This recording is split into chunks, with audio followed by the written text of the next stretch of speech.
Hello दोस्तों, स्वागत है आप सभी का हमारे YouTube channel M R world point में। प्रैक्टिस सेट की श्रृंखला में आज हम आपके लिए लेके आए हैं यूपी ट्रिपल पेट एग्जाम के लिए प्रैक्टिस सेट नंबर 1।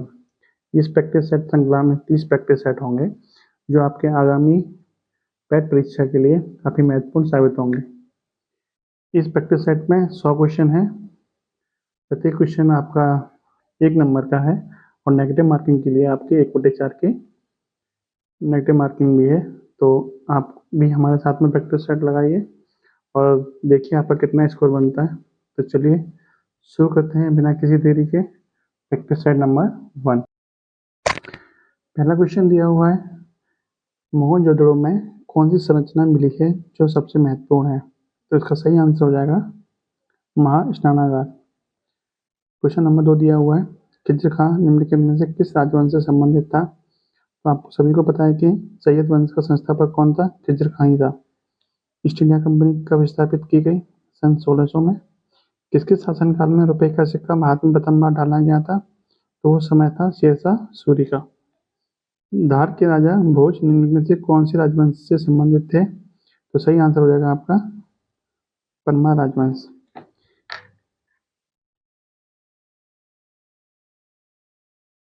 किसने इंडियन नेशनल आर्मी यानी कि INA संगठित की थी? तो सही आंसर हो जाएगा इसका सुभाष चंद्र बोस। स्वाभिमान आंदोलन द्वारा शुरू किया गया, किसके द्वारा शुरू किया गया था? सही आंसर है इसका रामास्वामी नायकर। 8वां क्वेश्चन दिया हुआ है, 1857 के स्वतंत्रता संग्राम में राव तुलाराम ने किस क्षेत्र में अंग्रेजों का मुकाबला किया था? आपके 4 ऑप्शन दिए हैं, इसमें सही आंसर है आपका ऑप्शन नंबर ए।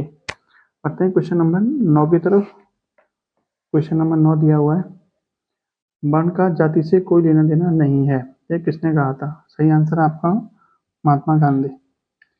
कलाम बिन नैरंग द्वारा लिखी कविताओं का संकलन है, ये कविता किसने लिखी है? तो इसका सही आंसर है आपका सैयद गुलाम बेग। सूर्य के सबसे निकटतम ग्रह है बुध एवं शुक्र। निम्नलिखित में से किस पर्वतीय श्रेणी पर डोडा बेट्टा चोटी स्थित है? निम्नलिखित में से किस पर्वतीय श्रेणी पर डोडा बेट्टा चोटी स्थित है? इसका सही आंसर है काड़ामम। ये अपने भारत की सबसे दक्षिणी पहाड़ी है काड़ामम पहाड़ी। बढ़ते हैं क्वेश्चन नंबर 13 की तरफ। क्षेत्रफल की दृष्टि से भारत का सबसे छोटा केंद्र शासित प्रदेश है? सही आंसर हो जाएगा लक्षद्वीप। क्वेश्चन नंबर 14 दिया हुआ है, यदि पृथ्वी पर कोई वायुमंडल नहीं होता तो आकाश दिखाई पड़ता? तो आकाश किस रंग का दिखाई पड़ता? काले रंग का।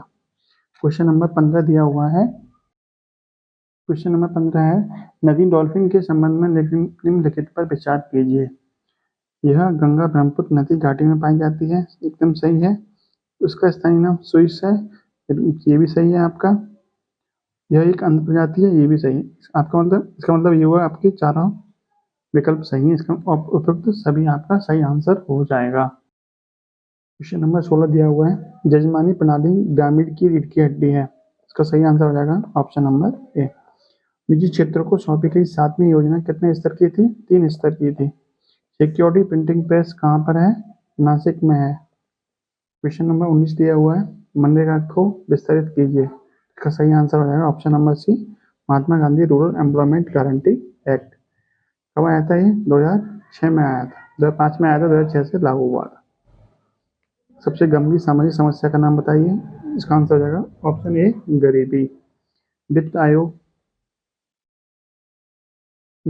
क्या है? वित्त आयोग केंद्र और राज्यों के बीच संसाधनों के बंटवारे का निर्णय लेता है, ये आर्टिकल 280 में है, इसका उल्लेख है। क्वेश्चन नंबर 22 देखिए, सर्वोच्च न्यायालय द्वारा घोषित कानून देश में सभी न्यायालयों पर बाध्यकारी है, कौन सा अनुच्छेद से संबंधित है? तो अनुच्छेद 143। क्वेश्चन नंबर 23, राज्य का कार्यकारी प्रमुख कौन होता है? राज्य का कार्यकारी प्रमुख होता है राज्यपाल, जबकि वास्तविक प्रमुख होता है मुख्यमंत्री। क्वेश्चन नंबर 24, मौलिक अधिकारों के संचालन को निलंबित करने की शक्ति किसके पास है? ये राष्ट्रपति के पास होती है। लोकसभा चुनाव लड़ने के लिए किसी को न्यूनतम आयु प्राप्त करनी चाहिए, तो लोकसभा चुनाव लड़ने के लिए न्यूनतम उम्र आपकी 25 वर्ष होनी चाहिए। चाहे लोकसभा का चुनाव हो, चाहे विधानसभा का चुनाव हो, चाहे आपको ये क्वेश्चन पूछे कि मुख्यमंत्री बनने के लिए न्यूनतम आयु कितनी होनी चाहिए, चाहे प्रधानमंत्री बनने की न्यूनतम आयु कितनी होनी चाहिए, तो सबका आंसर क्या हो जाएगा 25 वर्ष। क्वेश्चन नंबर 26 की तरफ बढ़ते हैं। कोरियोलिस बल पर अधिकतम है। कोरियोलिस बल अधिकतम कहाँ पर होता है? ध्रुवों पर होता है, और ध्रुवों पर ही गुरुत्वाकर्षण बल जी का मान सर्वाधिक होता है। गुरुत्वीय त्वरण जी का मान सर्वाधिक होता है। क्वेश्चन नंबर 27 देखते हैं। एक गतिशील बस में अचानक ब्रेक लगाने से सवारी आगे की ओर झुक जाती है, यह किस नियम का पालन करती है? यह नियम आपका न्यूटन का प्रथम नियम, इसको जड़त्व का नियम भी कहा जाता है। क्वेश्चन नंबर 28 है, बोरेक्स के निर्माण में प्रयुक्त होता है, तो बोरेक्स के निर्माण में प्रयुक्त होता है ब्राइन। क्वेश्चन नंबर 29 की तरफ बढ़ते हैं। क्वेश्चन नंबर 29 दे रखा है, सामान्यतः एक स्वस्थ वयस्क में वृक्क में आरंभिक निस्यंद लीटर प्रतिदिन के लगभग होता है, तो 180 लीटर प्रतिदिन के हिसाब से होता है। क्वेश्चन नंबर 30, मानव रुधिर का पीएच कितना होता है? 7.4। अब आते हैं क्वेश्चन नंबर 31 की तरफ, क्योंकि मैथ के क्वेश्चन दिए हुए ये क्वेश्चन दिया हुआ है कि एक 6 अंकों की संख्या जिसको ABCDEF बनाने के लिए अंक 1, 2, 3, 4, 5 और 6 प्रत्येक एक बार उपयोग किए जाते हैं, जैसे कि 3 अंकों की संख्या ABC 4 से विभाजित है, BCD 5 से विभाजित है, CDE 3 से विभाजित है और DEF 11 द्वारा विभाजित है, तो वह संख्या है। देखिए कैसे करेंगे इसको सॉल्व। इसमें दिया हुआ है कि जो संख्या है वो के 3 अंक ABC यानी कि शुरू के जो 3 अंक हैं वो किससे विभाजित हैं? 4 से विभाजित हैं। तो चेक कर लेते हैं इस ऑप्शन में से इसके शुरू के 3 अंक 4 से विभाजित हैं। तो 4 से विभाजित होने की शर्त होती है कि किसी भी संख्या के अंतिम 2 अंक 4 से विभाजित होने चाहिए। तो चेक कर लेते हैं, इसके शुरू के 3 अंक ये हो गए, इसके ये, इसके ये, उसके ये। इसमें अंतिम 2 अंक 4 से विभाजित होने चाहिए। 25 4 से नहीं कटता है तो ये हमारा ऑप्शन नहीं होगा। 26 4 से भी नहीं कटता तो ये भी नहीं होगा। 24 कटता है, ये भी 24 कटता है, तो इन दोनों में से एक ऑप्शन हमारा हो सकता है। अब उसने बोला कि BCD 5 से विभाजित है, यानी कि पहला को छोड़ के शुरू के 3 जो अंक हैं वो 5 से विभाजित होने चाहिए। तो देखते हैं इन दोनों में 5 से विभाजित कौन सा है। 5 से विभाजित होने की शर्त होती है कि अंतिम अंक या तो 5 हो या फिर 0 हो। देखिए इसमें अंतिम अंक कितना है? 5, तो यही आपका क्या हो जाएगा? सही आंसर हो जाएगा। बढ़ते हैं क्वेश्चन नंबर 32 की तरफ। अब 5/14 में से क्या घटाया जाए कि प्राप्त भिन्न 7/42 हो? तो क्या करेंगे इसमें? 7/42 में से 5/14 घटा देंगे। कैसे घटाएंगे? देखिए इन दोनों का एलसीएम आ जाएगा आपका 42, तो यहाँ आ जाएगा आपका 7, यहाँ आ जाएगा आपका 15। 15 में 7 कितना आ जाएगा? 8/42। 8/42 को जब सॉल्व करेंगे तो ये आ जाएगा आपका 4/21। ये आपका सही आंसर हो जाएगा 4/21। चाहे आप इसमें से इसको घटा दीजिए, चाहे इसमें से इसको घटा दीजिए, आपका आंसर यही आएगा। सॉल्व करते हैं 33 क्वेश्चन। देखिए ये दे रखा है, इसमें से 19 घटाने पे 107 आ रहा है, तो देखिए कैसे सॉल्व करेंगे। इसका जो वर्गमूल होगा वो हो जाएगा आपका 63। ये 63 का वर्ग है, बटे में आपको हम क्वेश्चन मार्क पे x मान लेते हैं, बराबर 19 को इधर ले जाएंगे तो 126 हो जाएगा। अब 63 का वर्ग है, वर्गमूल उसके ऊपर लगा हुआ तो वर्गमूल हट जाएगा। ये हो जाएगा आपका 63 बटे में अंडर में x बराबर 126। 63 से 26 कट जाएगा एक 2 बार, तो ये हो जाएगा आपका 1/√x बराबर 2। तो x की वैल्यू जो आ जाएगी वो आ जाएगी 1/4। ये आपका सही आंसर हो जाएगा 1/4। बढ़ते हैं क्वेश्चन नंबर 34 की तरफ। देखिए 3x, इसको सॉल्व कैसे करेंगे? इसको सॉल्व करेंगे, इसमें से 3x की पावर 3 की पावर x कॉमन ले लीजिए, तो यहाँ बचेगा 1 और यहाँ बचेगा 1/3 बराबर 18। इसको सॉल्व करेंगे तो ये जाएगा 3 की पावर x गुणा 2/3 बराबर 18। 2 से कट जाएगा 9 और 9 3 27, तो 3 की पावर x बराबर आ जाएगा 27। इसको हम लिख सकते हैं 3 की पावर 3, यहाँ से x पावर मिल जाएगा हमें 3। आपसे पूछा है x की पावर x, यानी कि 3 की पावर 3 कितना हो जाएगा 27। सही आंसर हो जाएगा आपका 27। 35 क्वेश्चन देखते हैं। क्वेश्चन दिया हुआ है, इसको आपको बोडमास नियम के हिसाब से सॉल्व करना है। बोडमास नियम क्या कहता है, सबसे पहले ब्रैकेट खोलना है, ब्रैकेट के बाद ऑफ, ऑफ इसमें दे नहीं रखा तो ब्रैकेट ही सॉल्व करते हैं। तो ब्रैकेट में भी बोडमास नियम में, बोडमास नियम के सबसे पहले ब्रैकेट, ब्रैकेट इसमें दिया हुआ है ये, इसमें भी ऑफ, ऑफ है इसमें है नहीं है। फिर डिवाइड, डिवाइड इसमें दे रखा है। तो 12 में 4 का भाग देंगे तो आ जाएगा 3, 3 के बाद डिवाइड पर मल्टीप्लाई, यानी कि 3 का 3 में गुणा करेंगे कितना आ जाएगा, यहाँ पे पूरे को सॉल्व करेंगे तो 9 आ जाएगा। तो उसके बाद ऐड, यानी प्लस प्लस वाले जोड़ लेंगे तो 20 और 9 29, 29 सॉरी ये हो जाएगा आपका 3 3 9, और यहाँ से हो जाएगा माइनस के 4, और यहाँ से बचेगा आपका प्लस के 20, हो जाएगा ब्रैकेट के अंदर। बाहर हो जाएगा आपका 36 माइनस के 2। देखिए सॉल्व करते हैं इसको। 36 माइनस के 2, ब्रैकेट में कितना बचा आपका 20 और 9 29 में 4 गए तो 25, बाहर है आपका 12। देखिए 36 25 दूनी 50, ये हो जाएगा 50, और 36 और 12 48, 48 में से माइनस के 50 जाएंगे, माइनस के 2 बचेगा। सही आंसर आपका क्या हो जाएगा माइनस के 2। बढ़ते हैं क्वेश्चन नंबर 36 की तरफ। क्वेश्चन दिया हुआ है कि अर्क और इंद्र का दूसरा अर्थ क्या होगा, इसका सही आंसर हो जाएगा सूर्य। निम्नलिखित में से कौन सा शब्द वर्तनी दृष्टि से शुद्ध है, सही आंसर इसका श्रम। 38 देखते हैं। निम्नलिखित में कौन सा वाक्य विधेय विशेषण का उदाहरण है। देखिए विधेय विशेषण क्या होता है, ऐसा विशेषण जो विशेष्य के बाद आए, जिसकी विशेषता बता रहा है उसके बाद आए। ऐसे चारों ऑप्शन में से आप चेक करोगे तो आपका सही आंसर कौन सा हो जाएगा बी। पुनर्लेखन में कौन सा ऑप्शन है पुनर्। निम्नलिखित में कौन सा तत्सम शब्द है हैदरा। देखिए इंग्लिश का क्वेश्चन दिया हुआ है कि फिल इन द ब्लैंक्स दिया है। The place is infested poisonous snacks. Infested के साथ में कौन सा प्रीपोजिशन आता है, विद आता है, इन्फेस्टेड विद। क्वेश्चन नंबर 42 देखते हैं। क्वेश्चन नंबर 42 दिया हुआ है, find out the correctly spelled word. सही स्पेलिंग वाला वर्ड ढूंढना है, तो सही स्पेलिंग वाला वर्ड दे रखा है मॉन्स्ट्रस, ये हो जाएगा आपका सही आंसर। बढ़ते हैं क्वेश्चन नंबर 43 की तरफ। 43 क्वेश्चन दिया हुआ है, एन ऑब्जेक्ट और portion serving as a sample. इसके लिए वन वर्ड बताना है, क्या हो जाएगा, तो इसका सही आंसर हो जाएगा स्पेसिमेन। इसके बाद आपको पैसेज दिया हुआ है, इसको पढ़ना है और इसके आंसर अपने आप लगाने। मैं आपको सही आंसर बता देता हूँ, आप वीडियो को रोक कर भी आंसर चेक कर सकते हैं अपने। क्वेश्चन नंबर 44 का सही आंसर हो जाएगा डी। 45 का सही आंसर हो जाएगा सी। बढ़ते हैं क्वेश्चन नंबर 46 की तरफ।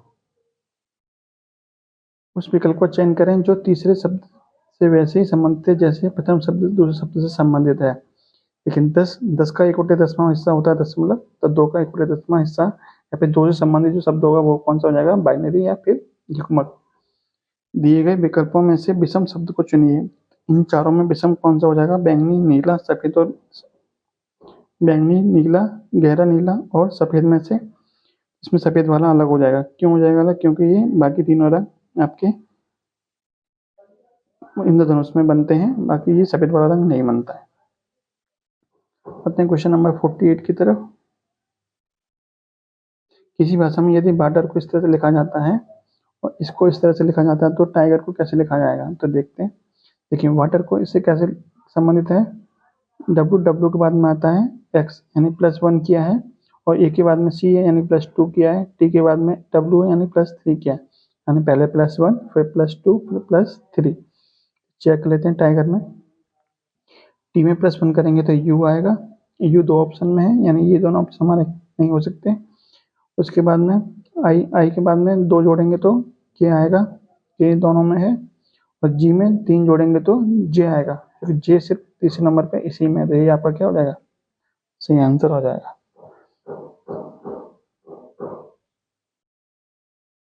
बढ़ते हैं क्वेश्चन नंबर 49 की तरफ। लड़कों की एक पंक्ति में सचिन बाएं से 11वें स्थान पर है और राजू दाएं से या फिर राज दाएं से 7वें स्थान पर है। तो बना लेते हैं।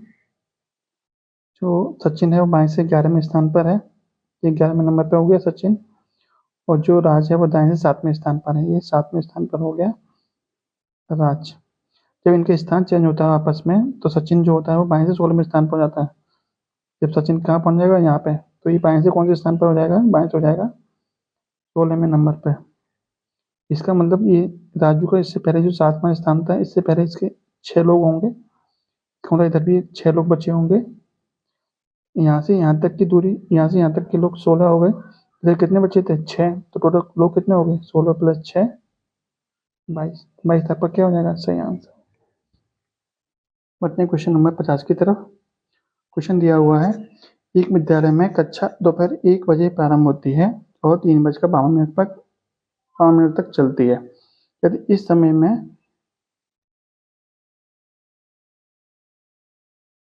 समय में 4 अवधि होते हैं, यानी 4 पीरियड होते हैं, एवं प्रत्येक अवधि से पहले 4 मिनट का समय एक कमरे से दूसरे कमरे में जाने के लिए छोड़ा जाता है, तो बताइए कि प्रत्येक पीरियड कितने मिनट का होता है। तो देखिए 1 बजे शुरू होती है क्लास और 3:52 पर खत्म होती है। इसका मतलब 2 घंटे 52 मिनट चली। 2 घंटे 52 मिनट का मतलब हो गया 172 मिनट। 172 मिनट में आपके उसके 4 पीरियड लगे। कितने पीरियड लगे, 4। 1 2 3 4। प्रत्येक पीरियड के बीच में 4 मिनट का गैप है, मतलब गैप कुल मिला के 1 गैप, 2 गैप और 3 गैप होते हैं। गैप कुल मिला कितने होते हैं, यानी 4 पीरियड लगे थे और प्रत्येक पीरियड के बीच में 3 गैप होते हैं। एक गैप 4 मिनट का है, तो तीनों गैप कितने मिनट के हो जाएंगे, 12 मिनट के। इसका मतलब टोटल समय था हमारा 172 मिनट। 12 मिनट हम इसमें से घटा देंगे तो बचेगा हमारे पास समय 160 मिनट का, जो कि 4 पीरियड में डिवाइडेड है। तो प्रत्येक पीरियड कितने मिनट का हो जाएगा, 40 मिनट का हो जाएगा। बढ़ते हैं क्वेश्चन नंबर 51 की तरफ। क्वेश्चन 51 दिया हुआ है, हाल ही में निम्न में से कौन सा हाई कोर्ट न्याय घड़ी स्थापित करने वाला भारत का प्रथम हाई कोर्ट बना है। सही आंसर हो जाएगा गुजरात। निम्न में से किसे भारतीय अंतरिक्ष अनुसंधान संगठन इसरो के नए चीफ के रूप में नियुक्त किया गया है, सोमनाथ। हाल ही में भारतीय रेलवे ने यात्रियों के खोए हुए सामान को ट्रैक करने के लिए किस मिशन को लॉन्च किया है, मिशन अमानत। ब्रिक्स नव विकास बैंक ने निम्न में से किन देश को नए सदस्य के रूप में शामिल किया है। इसका सही आंसर हो जाएगा मिस्र, जबकि एससीओ ने ईरान को शामिल किया है। क्वेश्चन नंबर 55 दिया है, निम्न में से किस राज्य को खेलो इंडिया 2023 की मेजबानी सौंपी गई है। एमपी है, जबकि खेलो इंडिया यूथ गेम्स के लिए यूपी है। विश्व हिंदी दिवस कब मनाया जाता है, 10 जनवरी को, और राष्ट्रीय हिंदी दिवस 14 सितंबर को मनाया जाता है। क्वेश्चन नंबर 57 दिया है, भारतीय नौसेना ने अपने युद्धपोत INS विशाखापट्टनम से फरवरी 2022 को समुद्र में किस सुपरसोनिक क्रूज मिसाइल का सफल परीक्षण किया है। इसका सही आंसर हो जाएगा option number A, BrahMos. Question number 58 दिया हुआ है, फरवरी 2022 में रूस व यूक्रेन के दौरान कौन सा ऑपरेशन चलाया था, ऑपरेशन गंगा। महिला विश्व कप 2022 का विजेता कौन बना है, आपका ऑस्ट्रेलिया। 94वें अकादमी पुरस्कारों में सर्वश्रेष्ठ फिल्म का पुरस्कार किसको मिला है, कोडा फिल्म को मिला है। वन्यजीव सप्ताह कब मनाया जाता है, 2 से 8 अक्टूबर को, यानी ऑप्शन नंबर बी। प्रसिद्ध वादक उस्ताद बिंदा खान द्वारा बजाया जाने वाला वाद्य है, कौन सा वाद्य यंत्र है, सारंगी, यानी कि option number A. Wimbledon tennis प्रतिस्पर्धा प्रत्येक वर्ष किस देश में होती है, तो विंबलडन कहाँ का गेम है, इंग्लैंड का गेम है। बढ़ते हैं क्वेश्चन नंबर 64 की तरफ। डैश ने एक बुआ कथा के संस्करण को एकत्रित करने और भारतीय पुरातत्व 1895 में प्रकाशित करने में योगदान दिया, किसने दिया है, विलियम क्रुक ने। नई दिल्ली स्थित राष्ट्रपति भवन उद्यान यानी कि मुगल गार्डन की अभिकल्पना किसने दी थी, Edwin Lutyens. Champion of the earth पुरस्कार किसके द्वारा दिया जाता है, UNEP। इसका मुख्यालय कहाँ है, केन्या नैरोबी में। एशियन ड्रामा के लेखक कौन है, गुलनार मिर्डाल। मणिपुर की आयरन लेडी के नाम से किसे जाना जाता है, इरोम शर्मिला। क्वेश्चन नंबर 69 देखते हैं। गुड निरपेक्ष देशों का प्रथम शिखर सम्मेलन कहाँ आयोजित किया गया है? इसका सही आंसर हो जाएगा बेलग्रेड। लोकसभा के पहले स्पीकर कौन थे? जीवी मावलंकर। अब बढ़ते हैं गद्यांश की तरफ। ये गद्यांश दिया हुआ है, आप इसको आराम से पढ़िए। मैं आपको सही आंसर बता देता हूँ इसके, धीरे धीरे पढ़ लीजिए इस पूरे गद्यांश को कि सही आंसर क्या है वो आपको मैं आगे बता देता हूँ। देखिए पहला क्वेश्चन दिया हुआ है, निम्नलिखित में से कौन सा कथन सत्य नहीं है? इसका सही आंसर हो जाएगा आपका ऑप्शन नंबर डी। 72 का सही आंसर हो जाएगा ऑप्शन नंबर ए। 73 का हो जाएगा ऑप्शन नंबर डी। 74 का सही आंसर हो जाएगा ऑप्शन नंबर डी और 75 का सही आंसर हो जाएगा ऑप्शन नंबर बी। इसी पर क्वेश्चन नंबर 76 से 80 तक के लिए ये गद्यांश पढ़िए और अपने सही आंसर वीडियो को रोक के दे सकते हो। मैं आपको सही आंसर बता देता हूँ बाद में। देखिए ये आपका गद्यांश है, आप आराम से पढ़ लीजिए, उसके सही आंसर आपको आगे मैं टिक करवा देता हूँ।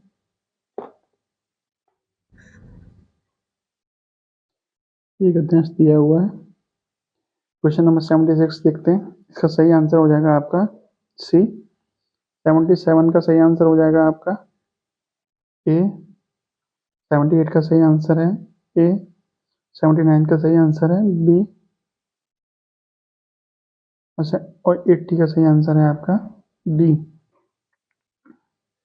बढ़ते हैं क्वेश्चन नंबर 81 से लेके 85 तक के लिए ग्राफ दिया हुआ है। देखिए ये ग्राफ दिया हुआ है, इसको कैसे सॉल्व करना है एक ही क्वेश्चन करके मैं बता देता हूँ आपको। देखिए ग्राफ दिया हुआ है, इसको कैसे सॉल्व करेंगे। क्वेश्चन दिया हुआ है, पहले ग्राफ को समझ लेते हैं। देखिए दो विभिन्न कंपनियों के विभिन्न विभागों में कार्यरत कर्मचारियों की संख्या दे रखी है जो कि सैकड़ों में है। डॉट वाली लाइन है कंपनी ए को दिखा रही है और त्रिभुज वाली लाइन कंपनी बी को दिखा रही है। अब आते हैं क्वेश्चन नंबर 1 की तरफ। क्वेश्चन दिया हुआ है कंपनी बी के विपणन विभाग में कार्यरत कर्मचारियों की संख्या कंपनी में कार्यरत कर्मचारियों की कुल संख्या का कितने प्रतिशत है। पहले तो ये देख लेते हैं कंपनी बी के विपणन विभाग में कितने कर्मचारी कार्यरत हैं। तो देखिए विपणन के ऊपर वाली लाइन कंपनी बी की कौन सी है? त्रिभुज वाली लाइन है। विपणन बी के ऊपर कितने जा रहा है? यहाँ तक जा रहा है और ये कितने को शो कर रहा है? 7 को शो कर रहा है। बिल्कुल 7 मान लेंगे ऊपर और देखिए कंपनी में कुल कर्मचारी कितने हैं? कुल कर्मचारी के लिए सबको जोड़ लेंगे, यहाँ से मिल जाएगा 7.5। ये 7.5 को शो करेगी। ये 5 को 7.5 और 5 12, 12 और 7 19, 19 और 3.5 23, 23 और 2 25, 25 आ जाएगा बटे में गुणा 100। परसेंटेज में पूछा है तो गुणा 100 कर देंगे। ये 25 से कट गया है 4 बार और 7 चौक 28। सही आंसर क्या हो जाएगा आपका? 28%। अगला क्वेश्चन दिया हुआ है दोनों कंपनियों के प्रशासन विभागों में मिलाकर कार्यरत कर्मचारियों की कुल संख्या। तो दोनों कंपनियों में प्रशासन विभाग में कुल कर्मचारी कितने हैं? देखिए कंपनी ए में कितने हैं? 4। कंपनी बी में कितने हैं? 2। तो कुल मिला कितने कर्मचारी हो गए? 6। तथा कुल संख्या का दोनों कंपनियों के वित्त विभागों में मिलाकर कार्यरत कर्मचारियों से क्या अनुपात है। तो वित्त विभाग में दोनों में कितने कर्मचारी हैं? कंपनी ए में कितने हैं? 4.5 और कंपनी बी में कितने हैं? 3.5। यानी कुल मिला कितने हो गए? 8। दोनों का अनुपात निकालना है। दोनों का अनुपात कितना हो जाएगा? 3:4। 3 2 से कट जाएगा 3 बार, 2 से कट जाएगा 4 बार, 3:4 सही आंसर हो जाएगा जो कि ऑप्शन नंबर डी में दिया हुआ है। बढ़ते हैं क्वेश्चन नंबर 83 की तरफ। क्वेश्चन नंबर 83 दिया हुआ है कंपनी ए के एचआर विभाग में कार्यरत कर्मचारियों की संख्या कंपनी बी के वित्त विभाग में कार्यरत कर्मचारियों की संख्या का लगभग कितने प्रतिशत है। कंपनी ए के एचआर विभाग में देख लेते हैं कितने कर्मचारी हैं। कंपनी ए के एचआर विभाग में कर्मचारी हैं आपके 8 और कंपनी बी के वित्त विभाग में कर्मचारी कितने हैं? 3.5।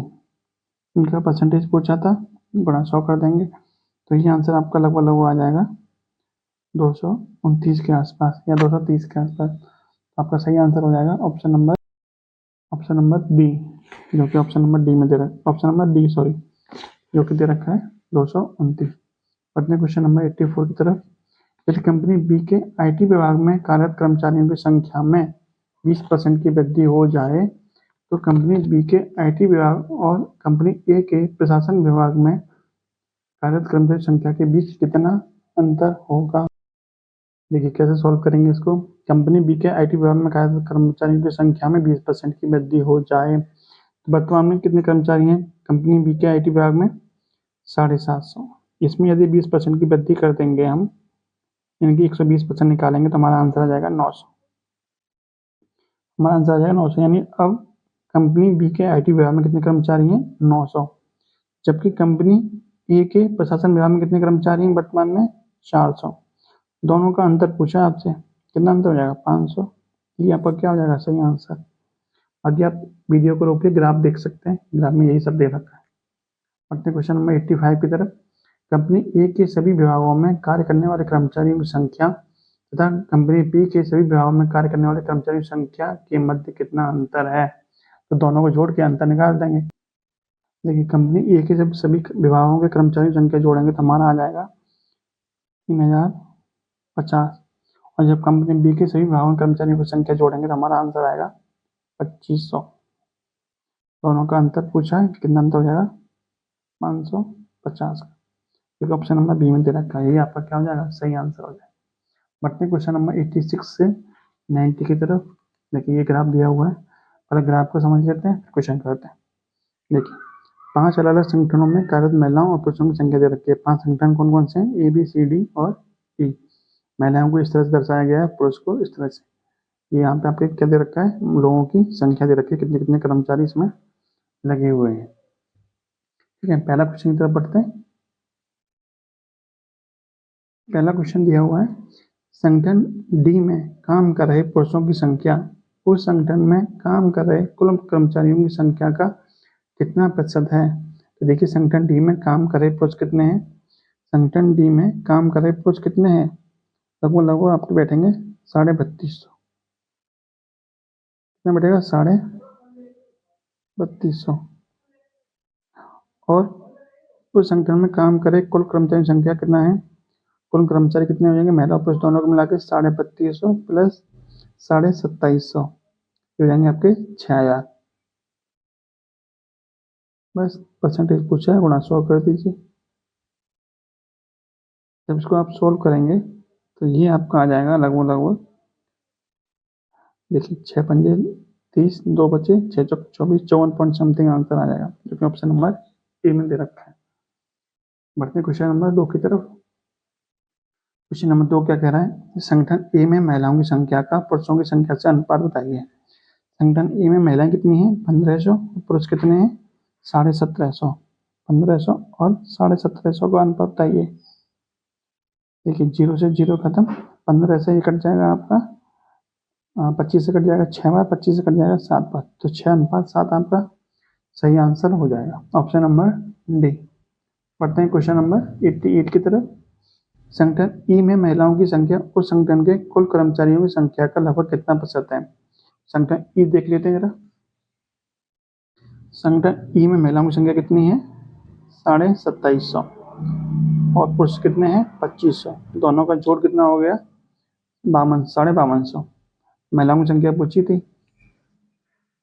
देखिए महिलाओं की कुल संख्या कितनी होगी 2750 और कुल कर्मचारी कितने हो गए 5200। परसेंटेज निकाल लेंगे, इसका सही आंसर आपका हो जाएगा ऑप्शन नंबर सी। जब भाग देके देखेंगे लगभग 52 के आसपास आंसर आ जाएगा आपका। देखिए क्वेश्चन नंबर 89, सभी संगठनों में मिलाकर महिलाओं की कुल संख्या कितनी है। महिलाओं की संख्या जोड़ लेनी है आपको। देखिए महिलाओं की संख्या कैसे कैसे जोड़ोगे, इसमें 1500 है, इसमें आपका 1750, ये आपका 2500, ये 2750 और ये आपका 2750। सबको जब जोड़ लेंगे तो आपका सही आंसर हो जाएगा आपका सही आंसर हो जाएगा आपका option number B. Option number B आपका सही आंसर हो जाएगा। बढ़ते क्वेश्चन नंबर 90 की तरफ। संगठन सी और बी में मिलाकर काम कर रहे कर्मचारियों की कुल संख्या बताइए। देखिए बी और सी दोनों को मिलाकर कर्मचारियों की संख्या पूछिए। बी में कितने कर्मचारी हैं, बी में इन दोनों को जोड़ लेंगे, यानी कि 2000 प्लस 2250, 4400, 4200 हो जाएगा आंसर। और सी में कितना हो जाएगा, सी में 5000, 5000 25, 2500 5000 हो जाएगा, 5000 और 4250 कितने हो जाएंगे आपके 9250। आपका 9250 आपका सही आंसर हो जाएगा, जो कि ऑप्शन नंबर डी में दिया हुआ है। आपका 90 क्वेश्चन हो चुके हैं, 10 क्वेश्चन और रह गए। चलिए बढ़ते हैं अगले क्वेश्चन की तरफ। देखिए एक नया ग्राफ दे रखा है, पहले समझ लेते हैं। 5 विद्यार्थी दे रखे हैं, A B C D E सप्ताह के प्रत्येक दिन होने वाली परीक्षा में प्राप्त किए गए अंक 100 में से दिखाया गया है। यानी ए द्वारा सोमवार को इतने अंक प्राप्त किए, मंगलवार को इतने, बुधवार को इतने, इस तरह से दे रखा है। बी के द्वारा इतने इतने अलग अलग दिन में ये सब डेटा दे रखा है। ये बढ़ते हैं क्वेश्चन नंबर 91 की तरफ। देखिए बी द्वारा सोमवार, बुधवार और गुरुवार को प्राप्त किए गए अंक और ई द्वारा मंगल, बुध और शुक्रवार को प्राप्त किए अंकों के मध्य कितना अंतर है। तो देखिए बी के जोड़ लेते हैं नंबर।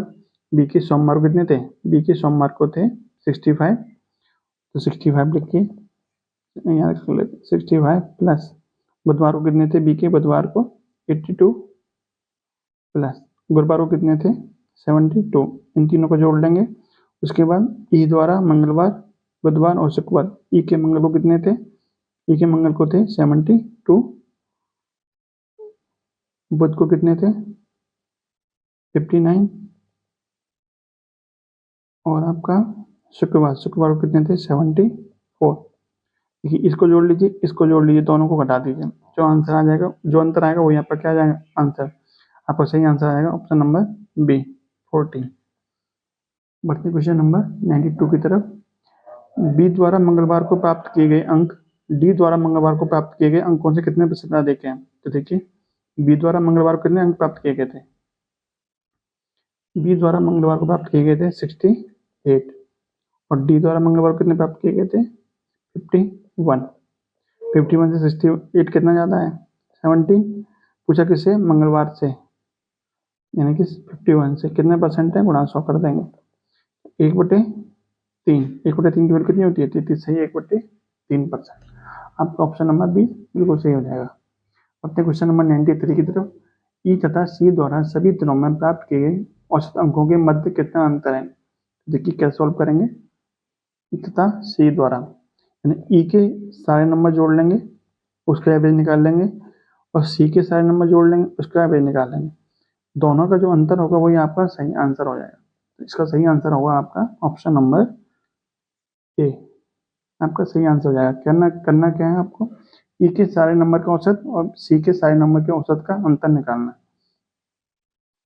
क्वेश्चन नंबर 94 में क्या दिया हुआ है, सी द्वारा मंगलवार और बुधवार को प्राप्त किए गए अंकों का समान दिनों में डी द्वारा प्राप्त अंकों से कितना अनुपात है। यानी सी द्वारा मंगलवार और बुधवार को कितने अंक प्राप्त किए गए, मंगलवार और बुधवार को सी द्वारा मंगल को किए गए 70 और बुध को किए गए 75, यानी कुल मिला के 145 अंक प्राप्त किए गए। और मंगल और बुध को ही डी द्वारा कितने प्राप्त किए गए, मंगल और बुध को डी द्वारा 51 और 64, यानी कि 115। इन दोनों का अनुपात पूछा है आपसे कि 5 से कट जाएगा ये 29 बार और 5 से कट जाएगा ये 23 बार। दोनों का अनुपात कितना आ गया 29:23, सही आंसर हो जाएगा। ई द्वारा सभी दिनों में प्राप्त कुल अंकों से कितना प्रतिशत अधिक है। ई के सारे अंक जोड़ लेंगे और ए के सारे अंक जोड़ लेंगे, दोनों का अंतर है और ए से तुलना कर देनी है। तो आपका सही आंसर कितना बढ़ेगा, आपका सही आंसर हो जाएगा ऑप्शन नंबर ए 13.69%। बढ़ते हैं क्वेश्चन नंबर 96 की तरफ। देखिए क्वेश्चन नंबर 96 से लेकर 100 तक दे रखा है, पाई चार्ट दिया हुआ है, अलग अलग मदों पर जो खर्च हुआ है वो परसेंटेज में दिया हुआ है। बढ़ते हैं क्वेश्चन नंबर 96 की तरफ। पहला क्वेश्चन दिया हुआ है, यदि भोजन पर खर्च 9000 है तो शिक्षा पर खर्च कितना है। देखिए भोजन पर खर्च कितना है 9000, लेकिन भोजन का आपका जो परसेंटेज है वो कितना परसेंट है 30%। इसका मतलब 30% की वैल्यू कितने के बराबर है 9000 के बराबर। पूछा कितना है शिक्षा पर खर्च, शिक्षा कितनी है, शिक्षा कितने परसेंट को शो कर रहा है 18%। 18% की वैल्यू पूछी है, 30% की वैल्यू 9000 है तो 1% की वैल्यू हो जाएगी 3000 और 18% की वैल्यू कितनी हो जाएगी 54,000, सॉरी 5400। 30% की वैल्यू 9000 है तो 1% की वैल्यू हो जाएगी 300 और 18% की वैल्यू हो जाएगी 5400, जो कि ऑप्शन नंबर सी में दिया हुआ है। बढ़ते हैं क्वेश्चन नंबर 97 की तरफ। ईंधन पर खर्च के क्षेत्र का केंद्रीय कोण डिग्री में बताना है। ईंधन पर कितने परसेंट खर्च हुआ है? ईंधन पर हुआ है आपका 15%। आपको पता है कि 1% बराबर होता है 1% बराबर होता है 3.6 डिग्री। 15% बराबर कितना हो जाएगा? 15 गुणा कर देंगे इसमें, 15 3 45, 15 छक्के 90, यानी कि 54 डिग्री आपका सही आंसर हो जाएगा। 15 का गुणा करना है इसमें 3.6 में। पता है 98 की तरफ। 98 में दिया हुआ है, यदि ईंधन पर खर्च 3000 है तो मकान किराया और शिक्षा खर्च को छोड़कर कुल खर्च कितना है? ईंधन पर खर्च दिया हुआ है 3000, जो कि 15% के बराबर है।